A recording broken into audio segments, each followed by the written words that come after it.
들으실 하나님의 말씀 고린도전서 16장 15절에서 24절에 되겠습니다. 형제들아, 스데반의 집은 곧 아가의 첫 열매요 또 성도 섬기기로 작정한 줄을 너희가 아는지라. 내가 너희를 권하노니 이 같은 자들과 또 함께 일하며 수고하는 모든 자에게 복종하라. 내가 스데바나와 부드나도와 아가이고에 온 것을 기뻐하노니 저희가 너희의 부족한 것을 보충하였으니라. 저희가 나와 너희 마음을 시원케 하였으니 그러므로 너희는 이런 자들을 알아주라.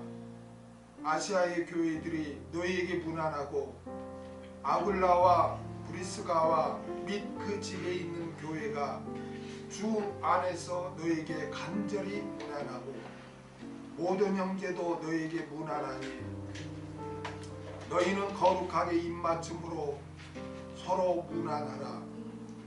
나 바울은 친필로 너희에게 무난하노니 만일 누구든지 주를 사랑하지 아니하거든 저주를 받을지어다.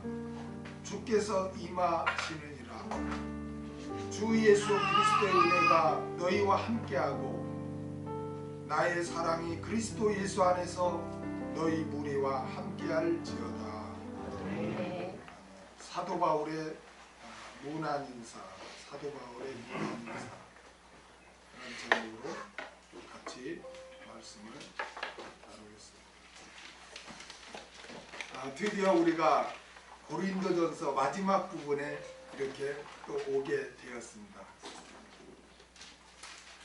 고린도전서가 참 어렵고 참 난해한 그런 구절, 또 교리적으로 논쟁이 많이 있는, 예를 들면 뭐 믿음 말씀 우상적으로 먹어도 된다고 주장하는 분이 있고, 아니면 우상적으로 먹지 말아야 된다 이런 주장이 있고, 또 뭐 수건을 써야 된다, 쓰지 말아야 된다, 결혼을 해야 되냐 말아야 되냐, 또 뭐 이러한 뭐 은사, 특히 이 방언의 은사, 이러한 일시적인 은사가 오늘날에도 주어진다, 주어지지 않는다, 이러한 오늘날에도 지금 논쟁을 계속하고 있는 이러한 내용이 바로 고린도전서에 있습니다. 그러다 보니까 논쟁이 너무 심하니까 대부분의 이렇게 교수나 신학자나 목사가 또 이 고린도전서를 강의를 안 해요. 그래서 고린도전서 강의가 서점에 가면 별로 없습니다. 왜냐하면 너무나 어렵고 논쟁이 많은데. 그런데 참 하나님의 은혜로 우리가 이렇게 또 이 어려운 고린도전서를 이렇게 해오고 마지막 바울의 문안 인사를 이렇게 하게 된 것을 참 하나님 앞에 먼저 감사를 이렇게 드립니다. 고린도전서는 우리가 요한계시록 할 때도 어떤 구조를 정확히 알아야 우리의 성경을 이해하기가 쉽다고 그랬죠. 고린도전서도 크게 두 부분으로 갈라집니다. 하나는 1장에서 6장까지는 고린도 교회가 당면하고 있는 문제들을 기록했는데, 어떤 문제가 있었어요? 처음에 분쟁, 그 다음에 근친상간 문제, 그 다음에 성도 간의 소송 문제, 또 음행의 문제들이 대해서 사도 바울이 책망하고 권면한 내용을 기록했고, 7장부터 16장 초반까지는 고린도 교회가 이렇게 궁금했던, 그래서 서신으로 바울에게 질문했던 그러한 내용에 대한 사도 바울의 목회적 답변을 기록했는데, 그거는 첫 번째는 결혼의 문제, 그 다음에 우상 제물을 먹는 문제, 그 다음에 여자의 지위 문제, 다시 말하면 수건 쓰는 문제, 그 다음에 은사 문제, 그 다음에 부활의 문제, 그 다음에 연보의 문제였습니다. 그리고 이제 사도 바울은 우리가 지난번에 살펴봤듯이 고린도 교회 방문 계획에 대한 변경에 대해서 이렇게 설명을 했고, 오늘 본문에 이제 문안 인사를 하며 고린도전서를 이렇게 마칩니다. 15절 형제들아, 스데바나의 집은 곧 아가야의 첫 열매요 또 성도 섬기기로 작정한 줄을 너희가 아는지라 내가 너희를 권하노니. 사도 바울은 문안 인사를 하면서 맨 먼저 스데바나의 가정을 언급합니다. 스데바나의 가정에 대해 안부를 전하며 너희들이 그 스데바나의 가정을 인정해 주어라 라고 바울이 이렇게 권면을 합니다. 스데바나의 가정은 아가야 지역의 첫 열매라고 이렇게 했습니다. 아가야는 당시 헬라의 어떤 중부와 남부 지역을 이렇게 아가야 지역이라고 했는데 이 아가야 지역의 수도가 고린도였어요. 그러니까 아가야의 첫 열매란 말은 이 고린도 도시뿐만 아니라 그 아가야 지역에서 처음으로 그리스도인이 된 사람을 말하는 거죠. 그러니까 아가야 지역, 고린도로 포함한 그 아가야 지역의 첫 번째 예수님을 영접한 사람, 다시 말하면 또 고린도 교회 첫 번째 그 개척 멤버를 말합니다. 이 스데바나 가정은 고린도를 포함한 아가야 지역에서 처음으로 구원 얻은 가정으로서 고린도 교회의 첫 지체가 된 거예요. 첫 번째 지체. 한마디로 말하면 고린도 교회 개척 멤버죠. 사도 바울이 고린도에 왔을 때 그의 심정은 어떠했을까요? 사도 바울이 고린도에 왔을 때 그의 심정은 어떤 심정이었죠? 어떤 심정이었죠? 심히 두려움을 가진 그런 심정이었어요. 고린도전서 2장 3절을 한번 볼까요? 내가 너희 가운데 거할 때 약하며 두려워하며 심히 떠오르노라. 바울이 너무나 마음이 약해져 있고 두려워하며 심히 떨었어요. 왜 바울이 이렇게 심히 두려워하고 떨었죠? 이 고린도에 오기 전에 어디에서 복음 사역을 했어요? 아덴에서 복음 사역을 했어요. 지금 아덴이 아테네잖아요. 여러분 그 터키에 가면은 그 아테네 여러분 그 책에서 그림도 많이 보셨을 거예요. 아테네 신전이 있잖아요. 제일 높은 곳에 신전이 어마어마해요. 지금 뭐 부서진 거를 복원을 이렇게 해놨지만 지붕까지 있지 않고 기둥만 있고 터만 있고 그러지만 어마어마했어요. 그래서 아테네 신전, 이게 아테네는 지금 이게 아덴은 너무나 뭐랄까 신을 종교성이 강했어요. 종교성. 그래가지고 신들을 엄청 섬겼어요. 오늘날로 보면은 종교성이 강한 데가 여러분 노아의 세 자녀 중에 누구누구가 나오죠? 셈과 함과 야벳이죠. 그렇죠. 거기에 노아가 예언하기를 어떻게 예언하냐면 야벳은 물질적 축복을 받는다고 그래요. 근데 야벳이 지금 어디를 하는 거죠? 유럽이죠. 유럽. 백인, 유럽이. 그 성경대로 유럽이 산업혁명이 제일 먼저 일어나서 엄청 지금도 부유하죠. 그렇죠. 선진국이 소위 말하면 뭐 선진국이라고 여기잖아요. 그게 아벳의 후손이라고 말해요. 그 다음에 함의 후손이 누구예요? 함의 후손. 아프리카. 저주받죠? 아프리카의 흑인들, 오늘날 흑인들. 그들이 어떤 일을 했어요? 노예 역할을 했잖아요. 성경대로예요. 그런데 아시아에는 셈족이 셈족.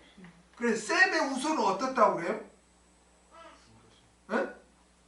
셈의 후손은 종교성이 강하다 그래요. 여러분 모든 그 성경 그 창세기 예언대로 모든 종교가 어디에서 나옵니까? 이슬람도 중동이에요. 중동이 아시아죠? 그렇죠? 유대교 어디서 나와요? 이스라엘. 중동이죠? 그렇죠? 힌두교 어디예요? 인도. 그렇죠? 인도. 그 다음에 불교 어디예요? 그건 또 인도에서부터 시작해서 이렇게 미얀마로 해서 이렇게 중국으로 해서 이렇게 우리 일본까지 다 가잖아요. 그렇죠? 종교성이 얼마나 강합니까? 그래서 모든 종교가 다 어디에서 나와요? 아시아 셈족에서 나와요. 셈족에서. 다 셈족에서 나와요. 기독교도 결국 이스라엘부터 시작되잖아요. 기독교도 아시아에서 시작되는 거예요. 응? 그러니까 이렇게 성경의 예언대로 그렇게 했단 말이에요. 그러니까 아시아에서 굉장히 종교성이 강해요. 여러분 그 인도 같은 데 가면은 얼마나 그 신들이 많습니까? 얼마나 신들이 많아요. 여러분 일본이 신이 몇 개인지 아십니까? 일본이 신이 몇 개인지 아십니까? 네? 몇백 개네요. 몇백 개요? 일본이 신이 몇 개인지 대략 몇 개라고 여러분 생각합니까? 잘 모르죠? 700만 개, 700만 개. 그들은 모든 게, 얘는 사람도 신이에요. 여러분.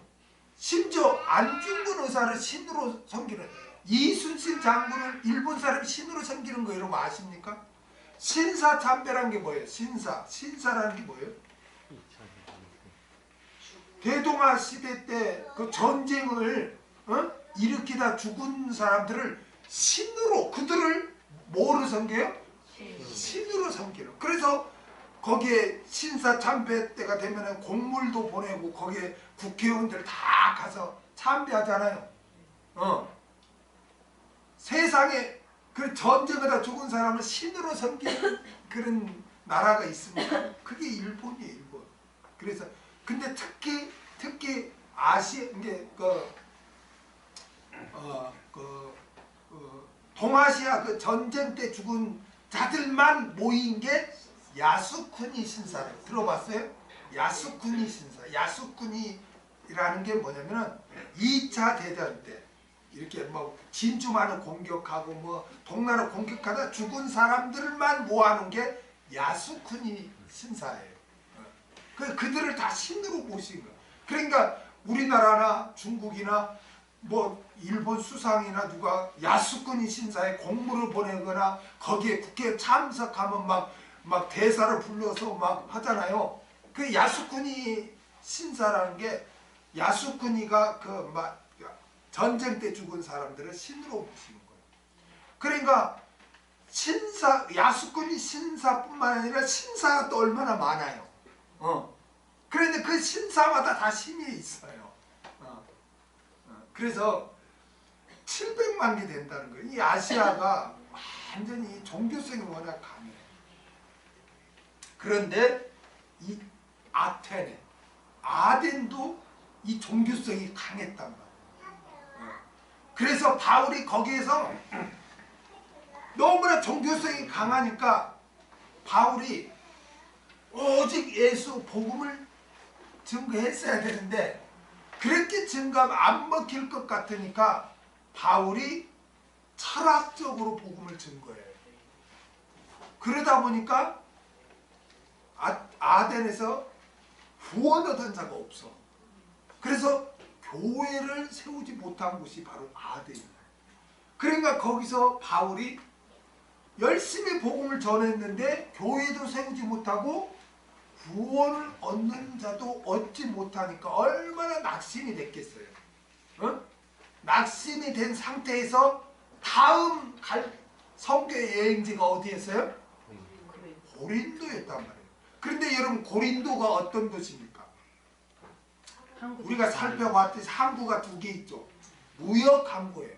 무역 항구라 여러분 그 항구 도시는요 굉장히 음란하고 굉장히 뭐랄까 황금 만능주의 그리고 외국에서 사람들이 오니까 모두 유행도 굉장히 세요. 그러니까 참 황금 만능주의 막 음란 이런 게 꽉 음행의 도시가 바로 고린도라. 여러분 항구 도시가 원래 거칩니다. 그래서 우리나라도 뭐 인천, 부산, 목포 이런 항구 도시가 지금은 이제 그게 많이 정화됐지만 창녀촌 같은 것도 이렇게 뭐 인천에 뭐 엘로우 뭐 이런 식으로 창녀촌들이 지인에 이렇게 바다에 있는 항구에 있는데 그런 게 많아요. 왜? 성인들이 막 많이 오니까. 그러니까 굉장히 거세고 깡패도 많고 음란하고 막 또 밀수품도 막 하고 하니까 굉장히 항구 도시가 지금은 이제 우리나라 항구 도시는 많이 법이 개정돼서 엄격해서 이렇게 괜찮지만 한 6, 70년대, 80년대만 해도 막 항구 도시에 막 조직 폭력배도 많고 이렇게 마약거리도 많고 밀수품도 많았고 창녀촌도 있어서 음행했고 막 그랬단 말이에요. 그러니까 이 당시에도 마찬가지. 이 당시에도 고린도 도시가 그랬단 말이에요. 그러니까 아덴에서 자기가 복음 사역이 실패한 다음에 갈 고린도 도시가 좋은 여건이 아니라 음란하고 황금 만능주의 막 유행이 만연하고 이런 도시였단 말이에요. 그러니까 얼마나 바울 입장에서는 두려웠겠어요. 두려웠겠어요. 그래서 그 두려운 마음으로 왔는데 복음 그래서 그런 마음으로 전도를 했는데 처음에 만난 예수님을 영접한 가정이 누구였다는 거예요? 스데바나의 집이었다. 스데바나. 그래서 사도 바울에게는 이 스데바나의 가정이 교회가 되는 거예요. 그래서 이 스데바나가 다 숙식을 제공하면서 모든 경비를 다 제공하고 예수를 믿는 자가 생기면 자기 집으로 또 초대해서 다 먹이고 예배 뭐 방 하나를 내놨겠죠. 그러니까 예배를 그렇게 드려서 고린도 교회가 시작이 된 거예요.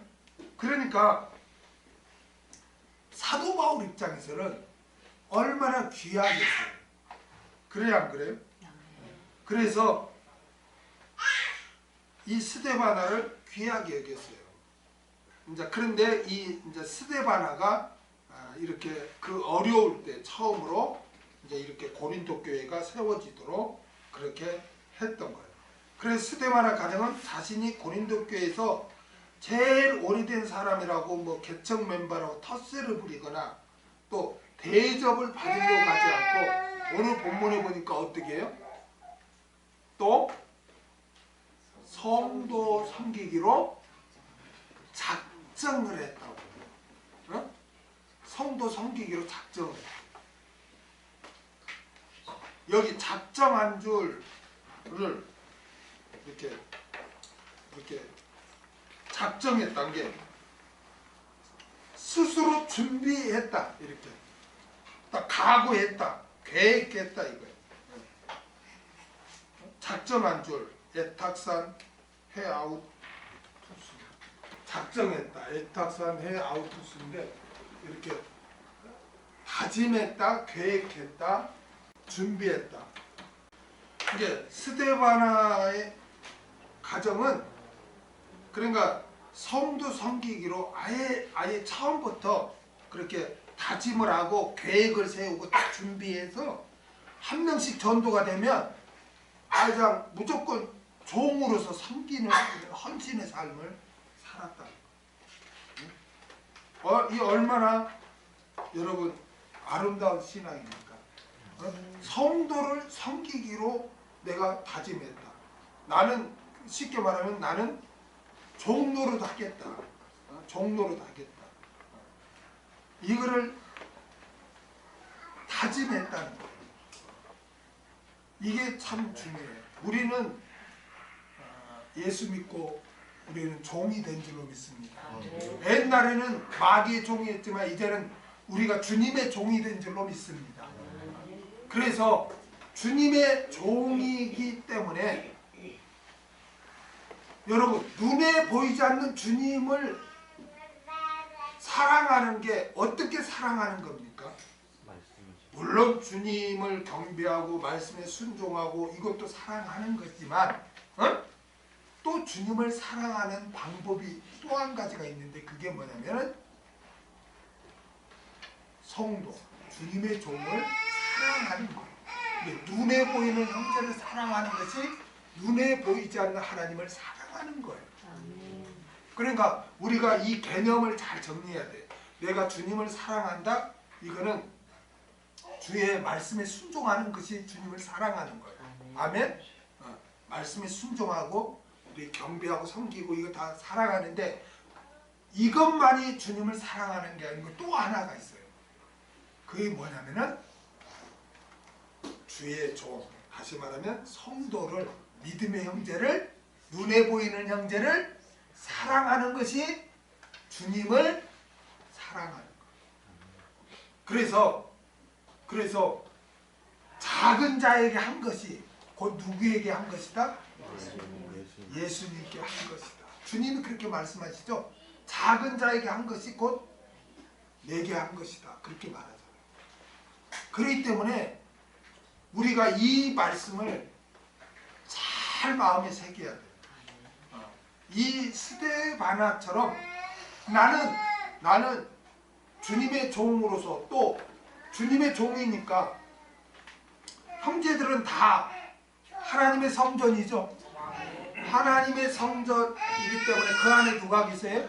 성령 하나님이 계시죠. 그러니까 하나님을 섬긴다는 것은 아까도 말한 것처럼 주님을 경배하고 주의 말씀 순종하는 것도 되지만, 형제를 섬기는 것도 하나님을, 주님을 사랑하는 거, 섬기는 거예요. 아멘? 이거를 마음에 잘 여러분이 정리해야 돼요. 이게 정리가 안 되니까 교회에서 분란이 나고 다툼이 일어나는 이유가 왜 그러니까? 이게 정리가 안 된 거예요. 나는 종인데, 난 섬기는 자인데. 여러분, 옛날에 노예가 이유가 있어요?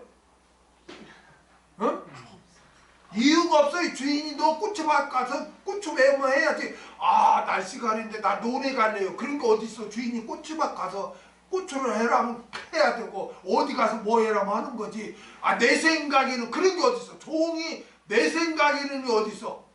100% 주인의 명령에 복종하는 게 종이에요. 그래 안 그래? 그러면 내가 형제에게 종이라면 이유가 어디가 있어요? 이유가 이유가 없이 내가 종 노릇으로 섬기는 거죠. 그래 안 그래? 여러분, 말세에는 마귀는 이런 질서를 다 파괴해요. 심지어 부모인데도 부모의 말씀에 거역해요. 부모의 말씀에 거역해요. 부모의 뜻에 거슬리고 부모를 복양하지 않아요. 나도 어려운데 뭐하냐 이렇게 하는데, 이거는 말세니까 그래요. 말세니까. 부모는 하나님의 대리자죠. 대리자죠. 그러니까 하나님처럼 부모님을 복양해야 돼요. 복양해야 돼요. 말로만 하지 말고 물질로도 복양해야 돼요. 우리가 하나님을 섬긴다고 할 때 우리가 예물로 11조로 내 신앙 고백을 하잖아요. 예수님이 나의 주인이라는 것을. 부모님한테도 내가 아버지를 사랑해요, 뭐 어머니를 사랑해요, 말로만이 아니고 물질로도 공양을 해야 돼요. 그게 진정한 그리스도인이에요. 아니, 눈에 보이는 네 부모를 공경하지 않으면서 눈에 보이지 않는 하나님 아버지를 공경한다? 그 너 말이 되니? 지금 하나님 그렇게 말씀하시잖아요. 어?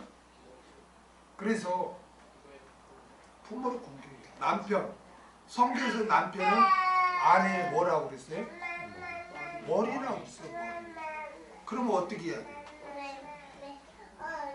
존경하고 섬겨야 돼요. 존경하고. 무시하면 안 돼요. 그런 막 남편을 무시하고 깔아뭉개고 업신여기면 그건 진정한 그리스도인이라고 할 수가 없어요. 어? 우리는 그리스도인은 하나님은 절대로 외모로 사람을 판단하지 말라 그랬죠. 그렇죠? 여러분 이 말씀도 여러분이 마음판에 새겨야 돼요. 어? 아니 교회 다닌다면서 그리스도인이라고 한다면서 사람을 어떤 학벌이나 나이나 건강이나 외모나 집안 환경이나 이러한 것을 가지고 그 사람을 평가한다면 그건 죄 짓는 거예요. 어? 그건 시방거리라니까. 그래 안 그래요? 그런데 우리는 남편이 돈을 얼마나 많이 벌어다 주냐? 벌어주지 않느냐? 어? 어? 이러한 어떤 세상적인 기준으로 인해서 벌어다 주면 좋아가지고 사랑해 그러고 돈이 부족하거나 몇 번 무시하고 어? 이거는 교회 다니는 그리스도인이라고 진정한 그리스도인이라고 우리가 인정할 수가 없어요. 진정한 그리스도인은 하나님의 말씀에 복종하는 거예요. 그러면 하나님의 말씀에 남편은 머리라고 했으면 내 남편이 돈을 잘 못 벌고 건강이 안 좋고 무슨 여건이 안 좋은 그런 상태라 해도 남편이기 때문에 머리로서 존경하고 남편의 권위를 인정하고 순종해야 되는 거예요. 어? 그게 진정한 그리스도인이에요. 그런데 세상적 가지고 이렇게 나한테 안 해주니까 나 인정할 수 없다. 그거는 말씀을 지금 거역하는 거잖아요. 어? 성경에서는 외모로 판단하지 말라. 세상적인 걸로 판단하지 말라 했는데 세상적으로 판단한 거잖아요. 그건 잘못된 거죠. 그렇죠? 그러니까 말세에는 또 뭐 스승 선생님도 옛날엔 그림자도 안 밟는다 그랬잖아요. 어? 자기를 가르쳐주는 그런 분 존경하고 따라야 돼. 왜냐하면 질서를 하나님 그렇게 세웠기 때문에. 근데 말세가 되면 당연히 섬겨야 할 부모님, 머리로 섬겨야 할 남편, 뭐 선생님, 또는 뭐 어르신 이런 거를 다 무시하고 아주 말세에는 막 이게 막 세대 간에 막 싸움도 일어나고 그러잖아. 이게 말세라는 거예요. 어? 당연히 이렇게 섬겨야 할 사람도 섬기지 않는데 자기와 같거나 자기 밑에 있는 사람 섬기겠어요? 그렇죠? 섬긴다는 거는 뭐 부모, 남편, 자기보다 뭐 위 어르신 이거는 당연히 섬겨야지. 세상 사람도 그렇게 섬겨야 돼. 그거는 성경에서 말하는 거는 나보다 더 위 있는 사람 섬겨라 그게 아니라 그거는 당연한 거고 연약한 자, 어? 부족한 자, 어린 자. 그래서 예수님이 어린아이를 이렇게 품고 말씀을 증가할 때가 있었단 말이에요. 왜 그랬을까요? 그 당시에 어린아이를 사람 취급을 안 했어요. 옛날 당시에는 사람 취급 안 한 부류가 있어. 세 부류. 그래서 유대인들의 기도, 감사 기도 가운데 어떤 기도가 있냐면 하나님 아버지 나를 여자로 태어나지 않게 하심을 감사합니다 했어. 그 당시 여자를 사람 취급 안 했어. 그래서 복음서에 보면 여자를 수로 안 쳐요. 출애굽기 할 때 60만이라는데 실제 인원은 200만이에요. 근데 왜 60만이라고 했을까? 남자만 셌어. 남자만. 성인 남자만. 그러니까 여자는 사람 취급을 안 했어요. 이게 세상에서도 그랬잖아요. 여러분, 미국의 투표권 여성이 가진 데가 언제입니까? 응? 투표권 가진 데가 불과 몇십 년밖에 안 돼요. 여성 참정권. 지금 뭐 사우디아라비아 이런 데는 여성들 참정권이 없죠. 뭐 축구 운동장도 들어가지 마라, 운전도 하지 마라, 막 옷도 막 다 가려라 막 이러잖아요. 옛날에는 더 했어 말이야. 이게 여자로 태어나지 않은 거 감사한다 그랬어요.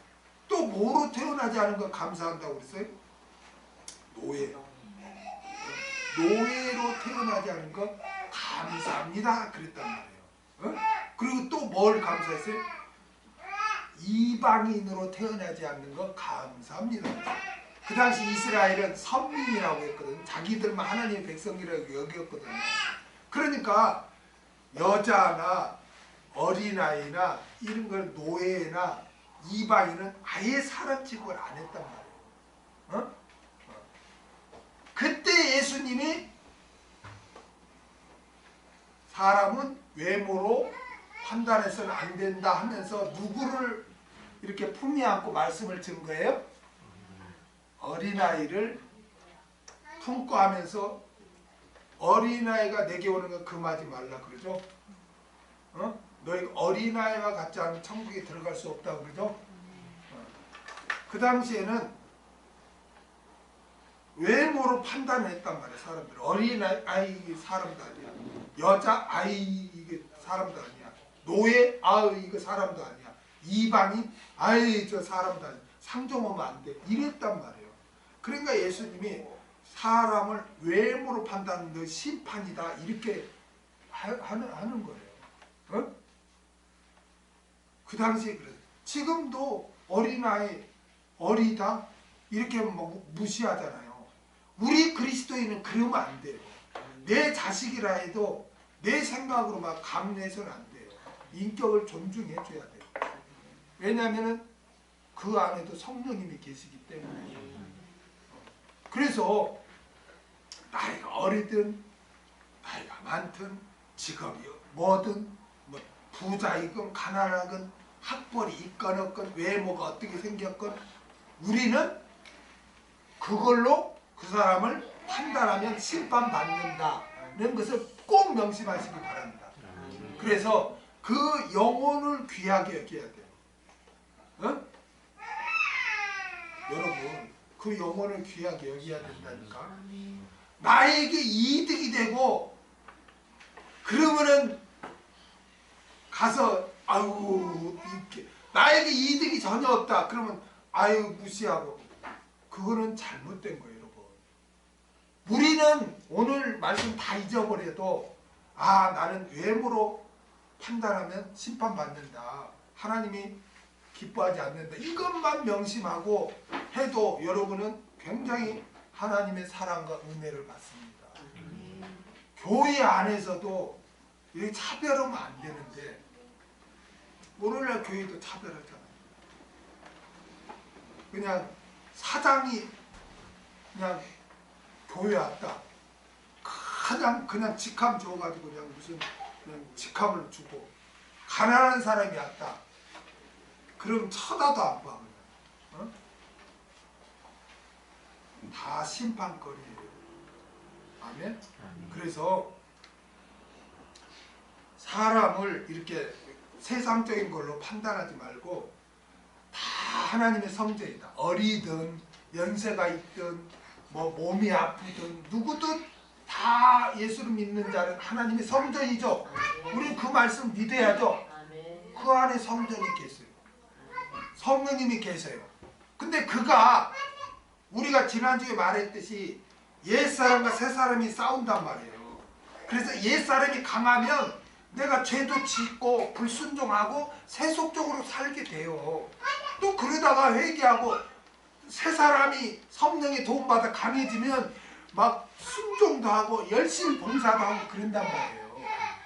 그런데 옛사람이 강해가지고 좀 넘어지고 실수할 때 막 정죄하고 막 뭐 잘라버리고 막 이게 얼마나 큰 이게 죄라는 것을 우리가 깨달아야 돼요. 부족하면 기도해 줘야 돼요. 그리고 기다려 줘야 되고 용납해 줘야 돼요.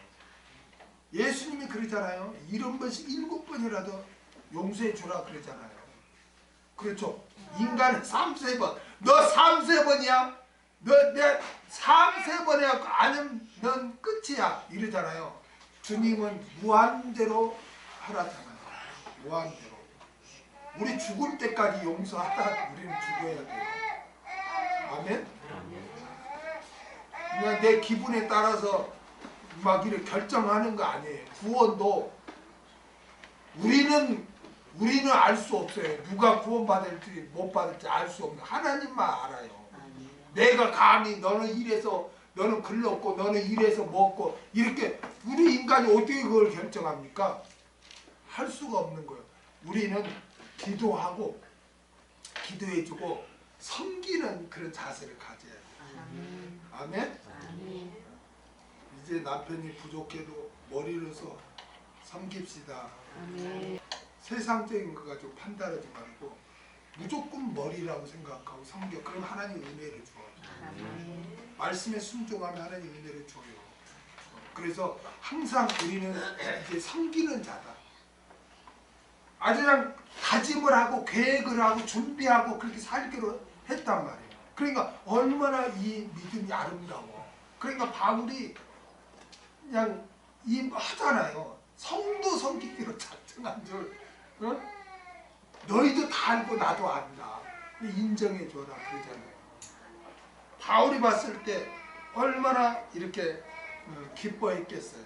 바울은 이렇게 그냥 나는 하나님 섬기기로 형제 섬기기로 다짐하고 헌신한 자를 얼마나 기뻐하는지 몰라요. 그래서 이런 바울이 이렇게 칭찬하고 인정을 하지 잘 않는데 성경에 보면 이런 자들은 이렇게 인정을 해요. 빌립보서 한번 볼까요? 빌립보서 2장 25절에서 30절. 그러나 에바브로 디도를 너희에게 보내는 것이 필요한 줄을 생각하노니 그는 나의 형제요 함께 수고하고 함께 군사된 자요 너의 사자 즉 너의 사자 심부름꾼으로 나의 쓸 것을 돕는 자라. 그가 너희 무리를 간절히 사모하고 자기 병든 것을 너희가 들은 줄 알고 심히 근심한지라. 저가 병들어 죽게 되었으나 하나님이 저를 긍휼히 여기셨고. 하나님이 어떻게 해줬다고? 긍휼히 여겼다. 하나님이 얼마나 이 에바브로 디도에게 관심을 가졌냐면 긍휼히 여기셨고 저뿐 아니라 또 나를 긍휼히 여기사 내 근심을 면하게 하셨느니라. 그러므로 내가 더욱 급히 저를 보낸 것은 너희로 저를 다시 보고 기뻐하게 하며 내 근심도 덜게 하매니 이러므로 너희가 주 안에서 모든 기쁨으로 저를 영접하고 또 이와 같은 자들을 존귀히 여기라. 저가 그리스도의 일을 위하여 죽게 이르도 자기 목숨을 돌아보지 아니한 것은 나를 섬기는 너희의 부족함을 채우려 함이니라. 바울이 참 얼마나 에바브로 디도를 이렇게 생각하고 이렇게 인정하고 이렇게 했습니까? 에바브로 디도가 이렇게 정말 섬기는 일에 헌신을 했기 때문에 이렇게 바울이 잊지 아니하고 잊으면 안 된다. 너희는 그를 존귀히 여기라고 빌립보 교회 성도들에게 부탁한 거예요. 여러분 사도 바울뿐만 아니라 하나님도 이렇게 섬기는 일에 헌신하는 자를 잊지 않아요. 히브리서 6장 10절을 보세요. 하나님이 불의치 아니하사 너희 행위와 그의 이름을 위하여 나타낸 사랑으로 이미 성도를 섬긴 것과 이제도 섬기는 것을 잊어버리지 아니하시느니라. 할렐루야. 성도 섬기는 것을 하나님은 결코 잊지 않는다 라고 그렇게 말씀하셨어요. 여러분 오늘 이 시간부터 나는 나와 관계된 사람을 나는 섬기기로 섬김에 살겠다 이렇게 다짐하고 그렇게 사시기 바랍니다. 그럴 때 하나님은 잊지 않으시고 여러분 은혜를 베풀어 주시는 줄로 믿습니다. 아멘. 여러분 구약에서 이 섬기는 것의 본을 보여준 분이 있죠. 누가 이 섬기는 것의 본을 보여줬습니까? 구약에? 아브라함이다. 아브라함. 자, 한번 볼까요? 창세기 18장 1절에서 8절을 보면 아브라함이 어떻게 하는가 보세요. 여호와께서 만물의 상수리 숲을 근처에서 아브라함에게 나타나시니 자 정오쯤에 그가 장막문에 앉았다가 눈을 들어본즉 사람 셋이 맞은편에 섰는지라. 이게 하나님이 사람의 모습으로 나타난 거예요. 근데 천사도 사람의 모습으로 나타났어요. 그래서 사람 셋이 맞은편에 섰는지라. 그가 그들을 보자 그 장막문에서 달려나가 영접하며 몸을 땅에 굽혀 가로되 내 주여 내가 주께 은혜를 입었사오면 원컨대 종을 떠나 지나가지 마옵시고 물을 조금 가져오게 하사 당신들의 발을 씻으시고 나무 아래서 씻소서. 내가 떡을 조금 가져오려니 당신들의 마음을 쾌하게 하신 후에 지나가소서. 당신들이 종에게 오셨음이니라. 그들이 가로되 내 말대로 그리하라. 아브라함이 급히 장막에 들어가 사라에게 이르되 속히 고운 가루 세 쌀을 가져다 반죽하여 떡을 만들라 하고 아브라함이 또 짐승대에 달려가서 기름지고 좋은 송아지를 취하여 하인에게 주니 급히 요리한지라. 아브라함이 버터와 우유와 하인이 요리한 송아지를 가져다가 그들 앞에 전설하고 나무 아래 모셔 섬에 그들이 먹으니라. 여러분 아브라함은요 이 나그네를 섬기는 이 자세, 섬기는 이 자세를 갖고 하루는 이렇게 자기 집 앞마당에 앉아 있는데 나그네 셋이 지나가는 거예요. 그러니까 그들이 먹을 것 좀 주시오 한 것도 아닌데 아브라함이 가서 그들을 모셔다가 이렇게 대접을 한 거예요. 그때 어떻게 합니까? 14절 보세요. 14절. 그 대접을 받은 하나님이 어떻게 하는가 보세요. 14절에 보면 여호와께서 능치 못할 일이 있겠느냐. 기한이 이를 때 내가 내게로 돌아오리니 사라에게 아들이 있으리라. 하나님께서 내년 이맘때 너에게 아들이 있을 것이다. 이때 사라 나이가 99세예요. 모든 게 절망적인 상태. 아니 아브라함의 나이가 99세인데요. 모든 게 절망적인 상태인데 하나님이 축복의 약속을 해주죠. 그리고 17절에서 21절에 보면 이렇게요. 여호와께 가라사대 나의 하려는 것을 아브라함에게 숨기겠느냐. 아브라함은 강대한 나라가 되고 천하 만민은 그를 인하여 복을 받게 될 것이 아니냐. 내가 그로 그 자식과 권세에게 명하여 여호와의 도를 지켜 의와 공도를 행하게 하려고 그를 택하였나니 이는 나 여호와가 아브라함에게 대하여 말한 일을 이루려 함이니라. 여호와께 또 가라사대 소돔과 고모라에 대한 부르짖음이 크고 그 죄악이 심히 중하니 내가 이제 내려가서 그 모든 행한 것이 과연 내게 들린 부르짖음과 같은지 그래하는지 내가 보고 알려 하노라. 내가 아브라함에게 두 가지 일을 알려줘요. 내가 너에게 복을 주겠다는 말씀하시고 또 하나 소돔과 고모라가 너무나 악한데 내가 정말 심판을 해야 되는지 알아보겠다. 심판을 알려줘요. 그때 아브라함이 중보기도 하죠. 소돔과 고모라에 의인이 있는데 어떻게 심판하십니까? 그렇게. 그리고 19장 29절을 보세요. 소돔과 고모라를 심판하실 때 어떻게 하십니까? 하나님이 들의 성들을 멸하실 때 곧 롯에 거하는 성을 엎으실 때에 누구를 생각하사? 생각하사 누구를 생각하사? 아브라함을 아브라함을 생각하사 롯을 그 엎으시는 중에서 내어 보내셨더라. 할렐루야. 아브라함을 생각하사 아브라함의 중보기도를 생각하사 하나님께서 그 심판 자리에서 롯을 건져내셨다는 거예요. 아브라함이 섬겼잖아요. 하나님께서 얼마나 기뻐하셨으면 그 아브라함에게 자손의 약속뿐만 아니라 장래의 복뿐만 아니라 심판까지 알려주고 결국 그 심판을 알게 된 아브라함이 중보기도를 함으로써 자기 조카 롯이 심판에서 벗어나는 은혜를 있게 된 것입니다. 할렐루야. 우리는 있잖아요. 중보기도 할 때도 이래서 중보기도가 중요한 거예요. 어? 중보기도가 중요한 거예요. 그래서 중보기도 여러분 매일매일 하세요. 시간 있을 때마다. 아멘? 하나님이 직접 역사해요. 역사도 하는데 하나님은 중보기도를 통해서 역사하기를 하나님은 원하세요. 들어보세요. 그런데 하나님의 백성들이 누가 어려움이 있으면 중보기도를 해야 돼. 중보기도를 안 해.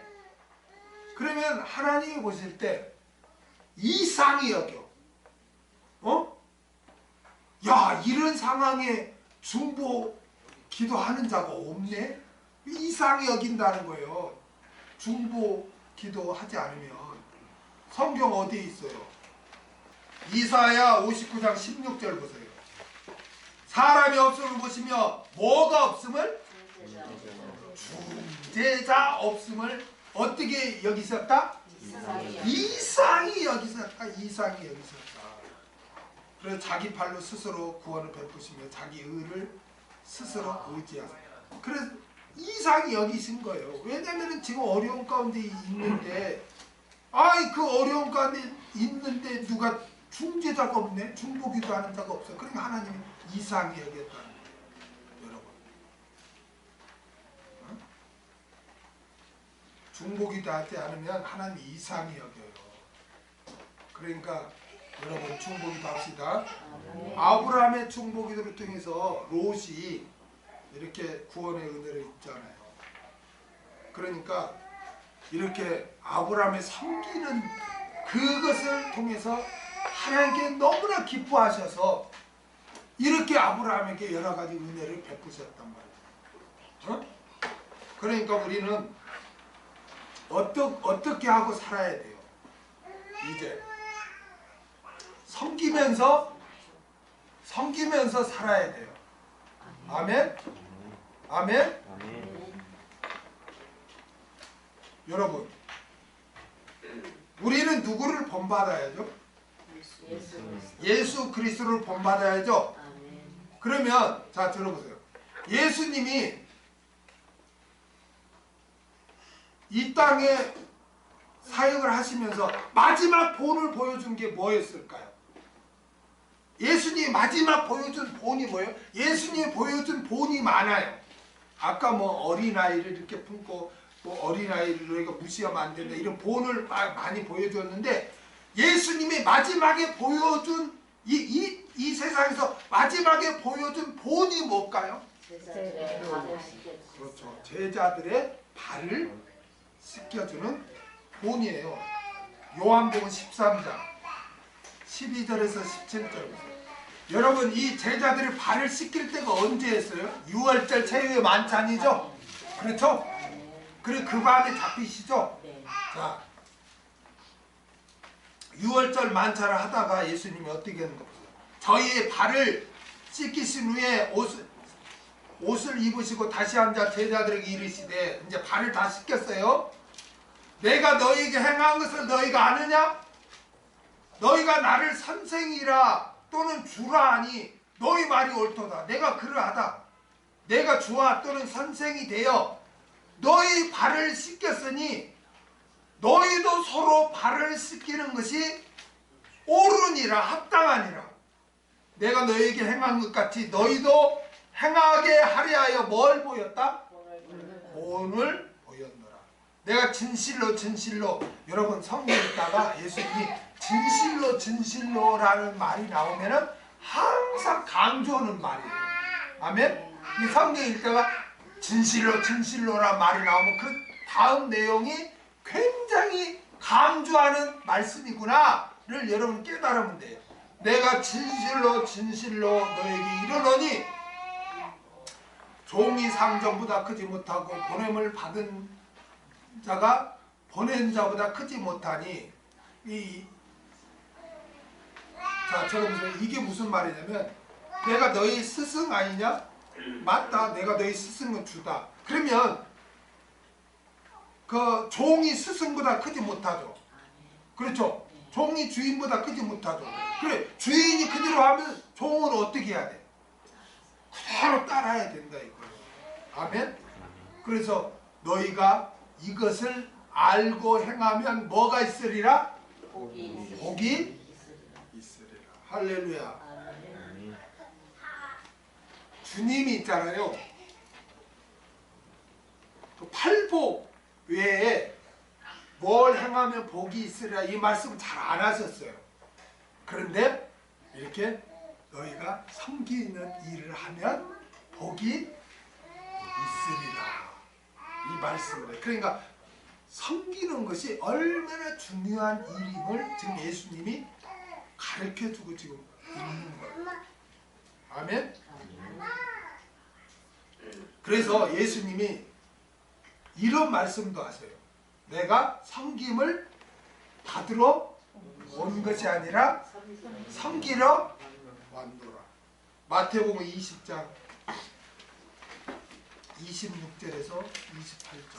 너희 중에는 그렇지 아니하니 너희 중에 누구든지 크고자 하는 자는 너희를 섬기는 자가 되고 너희 중에 누구든지 으뜸이 되고자 하는 자는 너희 중에 너희 종이 되어야 하리라. 인자가 온 것은 섬김을 받으려 함이 아니라 도리어 섬기려 하고 자기 목숨을 많은 사람의 대속물로 주려 함이니라. 들어보세요. 예수님은 나는 섬기러 왔다. 다시 말하면 나는 목숨까지 내놓으면서 희생한다. 그래서 내가 희생하지 않고 섬기는 일을 할 수 있을까요? 없어요. 내가 희생하면 희생이 돼야 그게 섬길 수 있는 거지. 아, 내가 시간이나 재물 이런 걸 나는 전혀 뭐 하나 손해도 안 보고 난 섬겨야지. 그건 있을 수가 없는 거예요. 아니 예를 들어서 목사님을 내가 뭐 뜨거운 차라도 내가 한 잔 이렇게 내가 이렇게 끓여서 드려야지 하고 준비해 오신 것이 그게 그냥 어서장 뚝딱 떨어집니까? 그게? 그 재료를 다 준비해서 또 그거를 끓여야죠. 그렇죠? 다 끓여서 또 그릇 닦아서 통에서 담아서 이렇게 준비하는 게 그게 그게 쉽냐고. 그게 다 시간이나 모든 게 다 희생이 들어가잖아요. 그래서 섬김이 되는 거죠. 그렇죠? 그리고 예수님도 나는 섬김을 받으러 온 것이 아니라 섬기러 왔다 하면서 나의 목숨을 희생을 지금 이야기했잖아요. 그 섬긴다는 것은 내가 희생하는 거예요. 희생이 전제될 때 섬김이 나오는 거지. 왜 섬김이 잘 안 될까요? 나 희생을 하지 않겠다. 손으로 보지 않겠다. 이러니까 섬김이 안 되는 거예요. 그러니까 다짐하다, 준비하다, 계획하다 이거는 내가 섬기기로 내가 준비한다는 게 뭐예요? 내가 희생도 내가 다 각오한다는 거죠. 그래서 내가 섬기겠다고 그렇게 한 거예요. 예수님도 이렇게 나를 섬기러 받으러 온 게 아니라 섬기러 왔다고 했다면 그 예수님을 믿는 우리는 어떻게 살아야 될까요? 당연히 섬기는 자가 된다. 아멘? 이제부터 여러분 나와 관계된 사람, 내 아내가 됐든 내 남편이 됐든 내 자녀가 됐든 내 부모가 됐든 내 형제가 됐든 나와 관계된 사람들에게 항상 나는 섬기는 자가 되겠다 하고 그렇게 하세요. 그게 손해보고 지는 게 아니에요. 어? 하나님이 안 계시면 그게 손해보는 거고 그게 지는 것도 될 수 있겠죠. 그렇죠? 그런데 아까 뭐라고 했어요? 하나님이 그러한 것을 잊는다, 결단코 잊지 않는다. 결단코 잊지 않는다. 아멘? 우리에게는 하나님이 지켜보고 있어요. 그러니까 우리가 희생하고 섬기는 것은 절대로 손해가 될 수 없어요. 아브라함이 그 섬겼을 때 뭐 손해본 게 있습니까? 어? 그래서 오늘 이 스데바나가 처음 들어보세요. 처음 내가 제일 고참이야. 군대처럼 내가 제일 고참. 내가 개척 멤버야. 내가 제일 먼저 내가 믿었어. 이러고 막 군림하려고 하고 대접받으려고 하고 막 지시하려고 하고 막 이렇게 했으면 고린도 교회가 어떻게 됐을까? 근데 스데바는 그렇게 하지 않고 아예 나는 섬기기로 나는 그렇게 다짐을 한다. 섬기기로 나는 살겠다. 그렇게 해가지고 한 명씩 하는 예수 믿으면 무조건 종로로다고 섬겼단 말이에요. 그래서 고린도 교회가 세웠어. 그러니까 바울이 스데반을 생각할 때 얼마나 참 기쁘고 감사했겠네요. 그러니까 마지막 고린도전서로 마감하면서 이렇게 문안 인사를 이렇게 할 때 제일 먼저 누구를 언급하냐면 스데반을 언급합니다. 고린도 교회의 교회가 됐습니다. 그래서 우리는 이 스데바나의 그 믿음을 본받아서 성도 섬기는 일에 우리가 헌신해야 된다. 자신을 바쳐야 된다. 아멘. 여러분 대접 받으려고 하면 섭섭이가 들어와.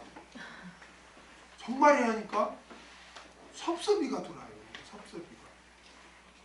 그것도요 참 이게 한 게 그들이 잘해줬잖아요. 그럼 얼마나 그동안 한 게 감사해. 근데 한 번 잊어먹고 지나가서 안 했어. 섭섭이가 들어와. 그동안에 그렇게 대접 받았으면서도 또 안 했다고 섭섭이가 들어와. 이게 참 무서운 거예요. 무서워. 그래서 아예 대접받을 생각하지 말고 무조건 섬기자. 그러면 누가 기억해 준다?